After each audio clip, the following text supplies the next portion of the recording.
तर नमस्कार मित्रांनो. तर रिसेंटली एका इंटरव्ह्यू क्वेश्चनमध्ये एक सिंपल डेटाबेसचा जो क्वेश्चन आहे तो विचारला गेला आहे. सिंपल एक एम्प्लॉई टेबल आहे आणि त्यामध्ये 3 कॉलम घ्यायला लावले होते. म्हणजे रँडमली त्यांनी आयडी, नेम आणि मॅनेजर आयडी हे 3 कॉलम त्या टेबलमध्ये घ्यायला लावले होते. आणि त्यामध्ये त्यांनी काही डेटा दिला होता आणि तो टेबल जो आहे तो सेल्फ रेफरन्स बनवायचा होता. आणि त्यांना रिझल्ट काय पाहिजे होता की तो जो एम्प्लॉय आहे तो कोणत्या मॅनेजरशी असोसिएट आहे. आणि त्या केसमध्ये त्यांना रिझल्ट सेटमध्ये employ ID, employ name, manager ID आणि मॅनेजर नेम हे जे आहे हे आउटपुट प्रिंट करायचं होतं. आणि या केसमध्ये एम्प्लॉई नेम आहे तोच जो आहे तो दुसऱ्या एम्प्लॉईसाठी मॅनेजर असणार आहे. त्यामुळे एकाच टेबलमध्ये त्यांनी पूर्ण ऑपरेशन करायला लावलं होतं. म्हणजे पूर्ण रेफरन्स जो आहे तो सेल्फ रेफरन्सचा जो टेबल आहे तो. तर सिम्पली आपण बघूया म्हणजे त्याचं जे स्ट्रक्चर म्हणजे तुम्हाला आयडिया येईल, यामध्ये तुम्हाला समजून जाईल की नेमकी रिक्वायरमेंट काय होती आणि आपण कसं ते सॉल्व्ह करू शकतो. आता इथे जर तुम्ही बघाल तर इथे तुम्ही मी ऑलरेडी इथे एक टेबल क्रिएट केला आहे एम्प्लॉय नावाचा आणि सांगितल्याप्रमाणे तिथे आयडी, नेम आणि मॅनेजर आयडी या जे 3 कॉलम्स आहेत हे त्यांनी घ्यायला सांगितले होते. आणि यामध्ये मी रँडमली आता एक 6 रो इन्सर्ट केलेले आहेत तिथे. एम्प्लॉई ए, बी, सी आणि पहिला जो रो आहे मॅनेजर आयडी जो आहे तो नल ठेवायला सांगितला होता.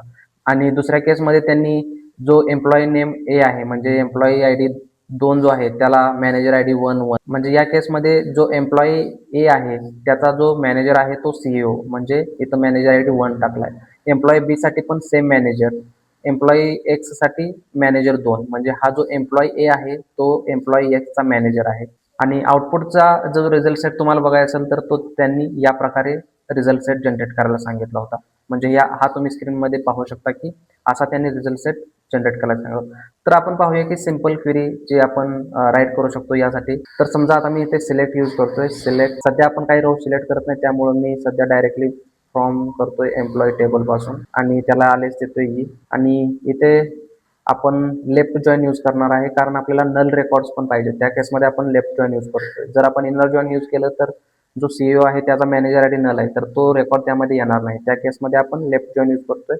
आणि सेम रेफरन्स टेबल आहे म्हणजे एम्प्लॉई आणि याचा सपोज बी केला. आणि आता on E dot manager ID equal to D dot I D ही कंडिशन आहे. आणि आपल्याला कॉलम्स काय सिलेक्ट करायचे आहेत तर E dot I D, E dot name, E dot manager I D sorry ते बी. आणि इथे जर आउटपुट बघू शकता तुम्ही पूर्ण सीओ साठी मॅनेजर आय डी नाही आहे त्यामुळे इथं नल आलं आहे.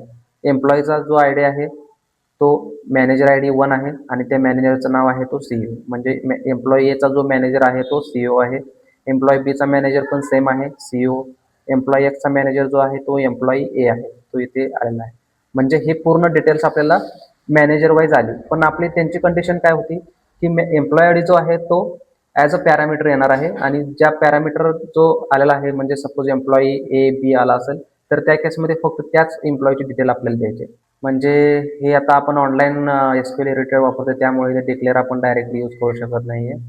तर इन्स्टेड ऑफ दॅट आपण काय करूया की डायरेक्ट इथे आय डी पास करूया 2 म्हणजे ॲज अ पॅरामीटर तो येतोय असं समजून.